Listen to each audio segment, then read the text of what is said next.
kind of a monster are you? Bonecruncher, Childchewer, Meatdripper, Gizzardgulper,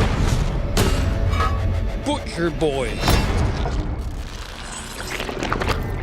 Please don't eat me. You think because I am a giant that I'm a man-gobbling cannibal? So Andrew Ibney for dorkshelf.com. I'm here today with the cast of the BFG. So the first thing that I'd like to ask is, I know we've done motion capture now for this performance. What was involved in figuring out the movement of a giant versus a human? How involved was figuring out the physical performance? Well, two words come to mind right out of the gates, and that's Terry Notary. He was the movement director who was brought onto the film. Terry's worked on some of the biggest films to come out in the last 10 years or more, 15 years or more. He's been very active. But his ability to see character nuance and bring that out in all of us as performers was incredibly important for the whole process. I mean, we did probably, what was it, like a month of rehearsals before we even went to camera, and there was really awesome group sessions and improv so that we had an opportunity to get to know each other and get to know the energy of your character and what are you going to do under this situation. But moving and walking, it was about creating a thickness of space and size, because the scale of this movie is just, we've never seen anything like it before. And physically, did you get a chance to make each giant your own, or was it very much so. Like, he would watch us move as ourselves and then take a piece of that as the inspiration to then start to build your giant. Plus, for our auditions, we had to then create a character, so it was a little bit of an amalgamation of what we brought and then what Terry saw,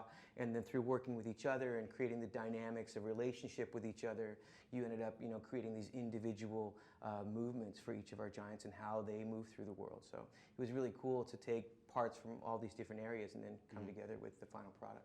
Okay, and what would you say is the biggest physical difference between playing a human and a giant? If there's one movement, one joint, one piece, what is the biggest difference? It's probably different for all of us, but I think the one thing for all of us that we share is the fact that it's the weight. It's that heaviness and that connection to the earth, that heaviness that each of these giants have. Because being 50 feet tall as opposed to 6 feet tall is quite big. Right. It's a difference. Now, for a lot of you, I assume this would be, am I correct in assuming that this is the first time you've seen a fully CGI rendered version of yourself on the big screen?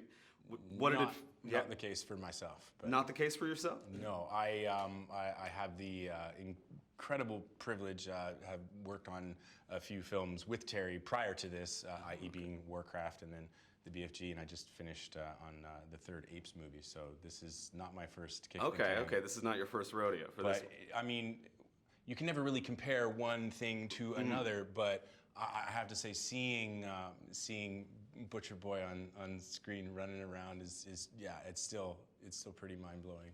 And for the rest of you, how did it feel for the first time to see the fully fleshed out version of yourselves on screen, fully rendered? It was amazing, really.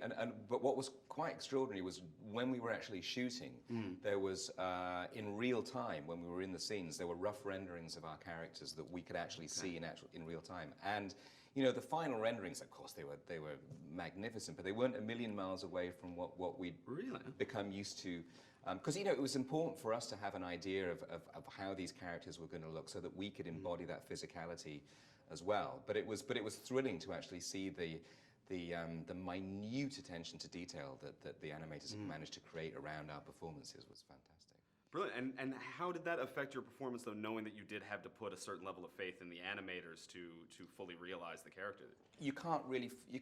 All you have to do is speak the truth of your character and find the reality in that moment. You can't really spend too much time thinking, oh, what they're going to do there, because you don't control that. So all you can control is finding the authenticity of your performance. So you kind of have to put that out of your mind to a certain degree.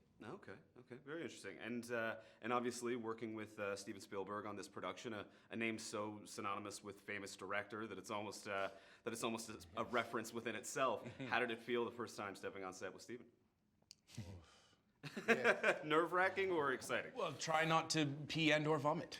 You're nervous. Right. Just keeping the fluids in. It's 30 or 40 years of images and content, and I mean, we've all grown up, relatively in the Western world, where I mean, his material is everywhere. It's like he has almost inadvertently written the book, I should say, on acquiring massive film fame. But he's just a guy who loves to make beautiful art. So it was nice. It was very wonderful.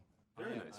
I ran away the first time. I happen to know from touring, I know Jermaine beforehand. So Okay. The first time I saw Jermaine on set, I was like, I'm going to say hello to Jermaine. He's talking to that guy. And then I got maybe 20 feet away and realized, oh, that guy is Steven Spielberg. I'll wait. I won't interrupt. And how did that relationship change over the course of filming? Obviously, you weren't running away on the last day. I was never running up and hugging.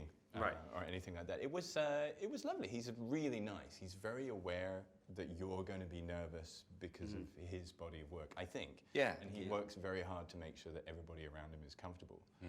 Because he's a great director, so he's going to make sure that you do the best you can. Okay. Well, the last thing that I would like to leave with is just a fun one. I came up with a game just for this exact scenario. A little game of eat or escape. So I want to go around and ask you if you think these other children from Spielberg films, whether you would capture them, eat, or if they're clever enough to get away, escape. Great. So let's start here and go around. The kids from Jurassic Park, eat or escape? Escape. Escape? You think they're crafty enough to get away? Yes. Rufio from Hook, eat or escape? What do Oh, you think? I'd eat them. Eat him? No patience for Rufio? No? Short Round from Indiana Jones. In a heartbeat, he's escaping. That is the correct answer. Elliot from E.T., eat or escape? Oh, I think he would try to befriend me. I'd eat him. Yeah, you'd go for eat or well, escape? I mean, like from like baby giant to like Elliot. Yeah, sorry. I'd be picking him out of my teeth. Okay. And then, Tintin from Tintin. Eat or escape? Tintin would clearly escape. Yeah. All right, brilliant. Thank you very much for playing along. Thank you so much for your time. I appreciate everything. It's the cast of the BFG releasing on July 1st. I'm Andrew Rodney for Dork Show. Be the story of a little gal. It'll be great adventures and laughter. Times will be hard, times will be soft. So hold your breaths, cross your fingers, here we go. I'm going to call you BFG.